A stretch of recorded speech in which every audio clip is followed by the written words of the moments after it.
Gretchen Wiese. I'm a student of Medical Nutrition and Dietetics at Viterbo University, and I'm here at Tri-County Memorial Hospital and Nursing Home in Whitehall. I'm working with Kris Benusa, who is a registered dietitian here and also a member of the Trempealeau County Healthy Weights Coalition. For their Healthy Bites for Less program, I have been asked to prepare for you a low-cost, easy-to-make, healthy meal. And what I have selected is a delicious, colorful carrot soup, a crispy oven-fried chicken, and a tender asparagus on the side. First, we're going to start by washing our hands. That's the #1 thing to do when you start cooking. And it's also the #1 way to prevent disease.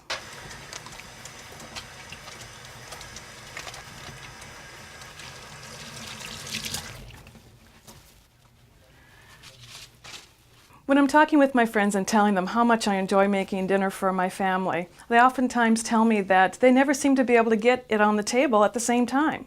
Now the trick to this is to make the item that takes the longest to cook first, and then make the thing that takes the shortest time to cook. So I'm going to start with the chicken because it's going to be in the oven for about 45 minutes, and while it's in the oven, I'm going to make the soup, after which I'll make the asparagus the last 15 minutes of the cooking time. So let's go get the chicken. Okay, I have 2 pounds of chicken here that I purchased. It was on sale, so I got a real good price on it. You can get any type of chicken pieces that you like. If it's cheaper to buy a whole chicken and cut it up, then that's the way to go. But for this, it was cheaper to buy leg portions. So, to keep the low budget, that's what we're going to use. So we're just going to put the chicken in the bowl. Dispose of this and then wash my hands again because I've just touched raw meat. Now I'm going to add about a cup of buttermilk.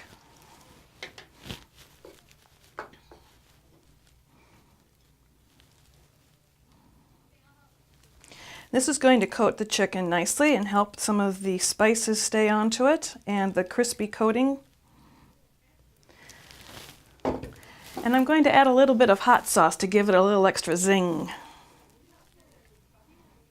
About 3 or 4 drops is about all you need. And we want to mix this up, get it all well coated, get that hot sauce all around. I'm just going to let that sit for a few minutes and then I'm going to prepare the crumb coating. And what I have is some crushed corn flakes. Any type of corn flake will do. You could also use any other type of cereal. I've also made this with Rice Krispies, which works just as well. I'm going to use about a cup of the crumbs. Then I'm going to add a 1/4 teaspoon of salt and pepper.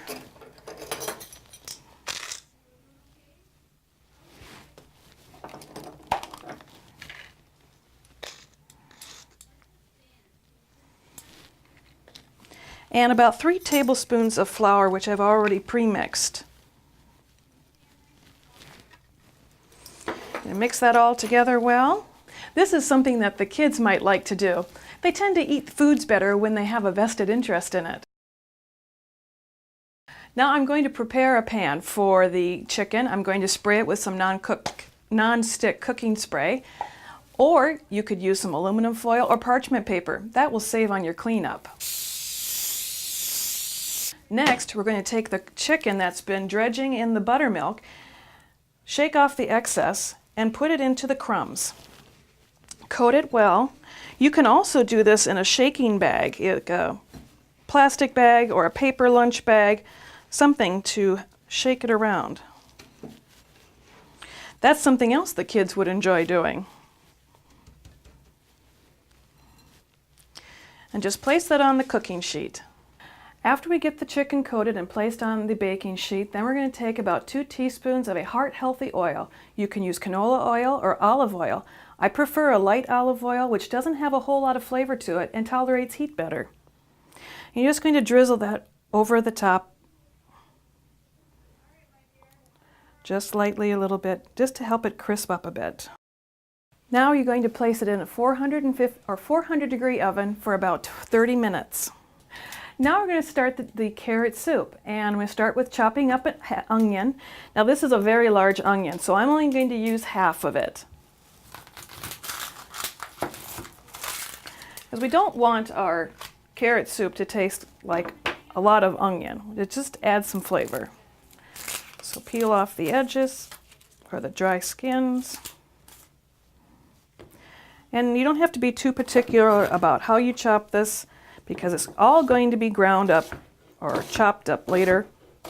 Because after the carrot and the onion is cooked, we're going to blend it and make it into a type of puree.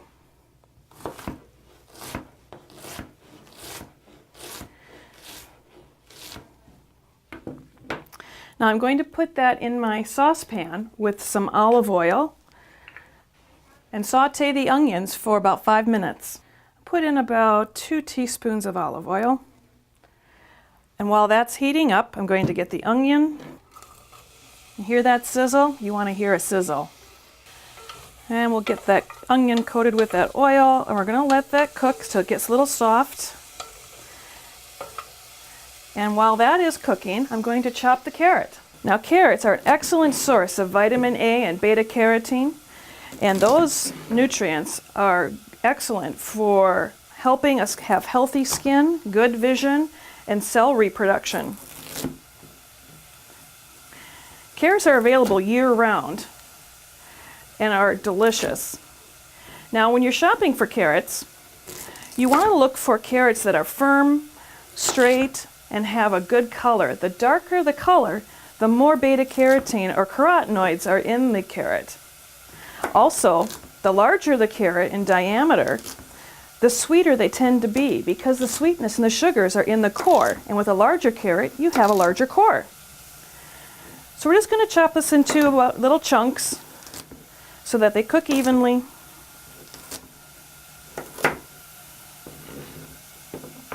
So we'll check on our onions to see how those are doing. And those seem to be doing really well. We'll let those go for a little while longer, so they're just about translucent. Okay, you'll need 4 carrots total, and I already have some chopped up. So I'm going to put this in here, and then I'm going to add it to the onions in the pot. After I add my spices, I'm going to add some coriander here. You can use any spice you like. Some people like cardamom, some people like curry, some ginger, but I like some coriander. Now you're going to add the coriander and let that cook with the onions for a little while. And the heat in the oil and the oils will bring out the aromatics and flavors of that spice. Now I'm going to add the carrots.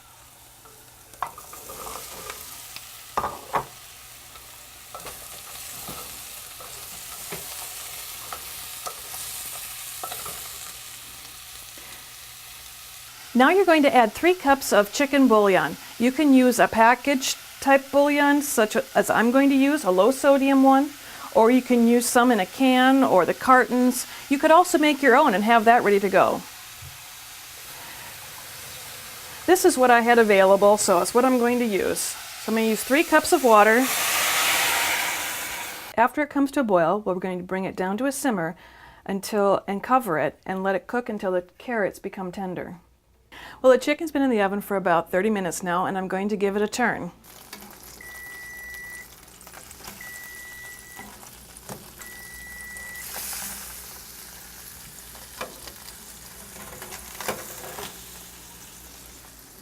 Now I'm going to check on the soup and see if the pieces of carrot are tender. Oh, it looks perfect. So we're going to strain this off a little bit, because we're only going to use about a cup of this liquid when we chop up our carrots.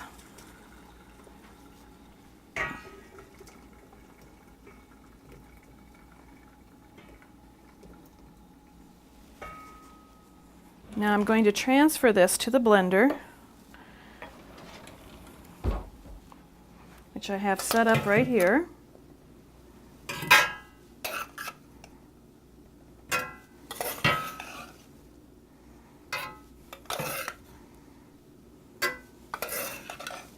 You can use a food processor for this, a blender.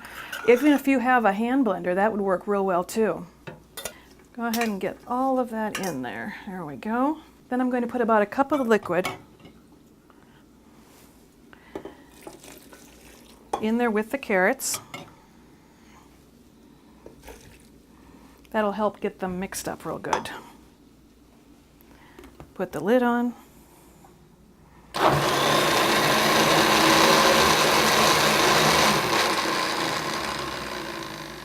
Always remember to have your lid on tight before you start this. You don't want any accidents in the kitchen. There, those are ground up real nice. Then we'll go ahead and add that back into our liquid.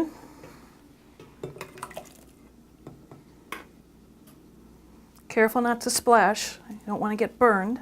I'll stir that up. I'm going to go ahead and put the carrot soup back into the saucepan, and I'm going to keep it warm on the stove. So this is ready to go. Oh, before I say it's ready to go, we can add a little salt and pepper for taste. Just a little bit, because you want to add just enough salt to enhance the flavor. You don't want to taste salt. And a little pepper. Now we have the carrot soup done. The chicken is in the oven on its last 15 minutes, so we're going to get the asparagus on. Asparagus, I think, is one of the best vegetables. I love it. It's delicious, it's got a great color, and it's nutrient dense, which makes it even better. By nutrient dense, it's high in folic acid, is a good source of potassium, fiber, vitamin B6, vitamin A and C, and also thiamine. So it's packed with a lot of good things. You want to wash your asparagus with some cold water. Get off any particles of dirt that might be on there or any other contaminants. I see one piece broke off. We're not going to throw that away because that tastes too good. Asparagus to purchase. Try to find some that are all the same size with tight heads, straight in the stalk, and a good nice green color. And you don't want things that are limp, and the thicker they are, the sweeter they are. The fatter asparagus is considered to be the best. Thin ones might get a little tough, so I'm going to cut the ends off. You only need to cut about a little bit of the ends off, the white part. Some people like to peel their asparagus. I don't find it's necessary. I enjoy it just the way it is. If I had a large pan, I could cook these just the way they are in the full stalk. However, the pan I have today is a little bit shorter, so I'm going to cut these into smaller pieces.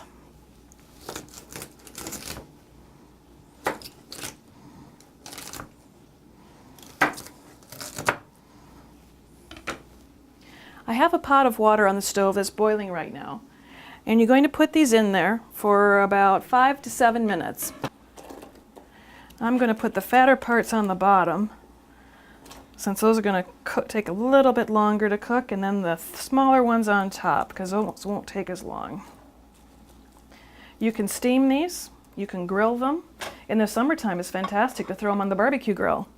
The asparagus is boiling. You can see the steam coming out of the pan, and you can smell it too. It smells wonderful. So I'm going to turn the heat off because I don't want that to overcook. And the chicken is ready. We have 1 minute left on there. I'm going to go ahead and take it out of the oven because it's going to continue to cook a little bit, but it's going to cool down also so I can get it on the plate right away.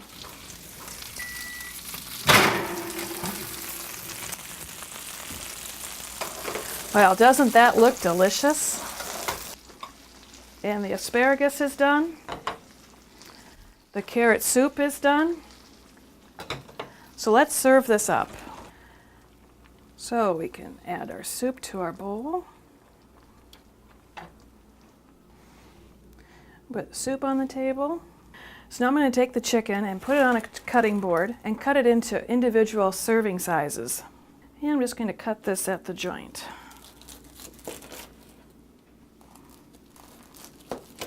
Knowing where that joint is takes a little bit of experience, and once you do it a few times, you'll know exactly where to cut.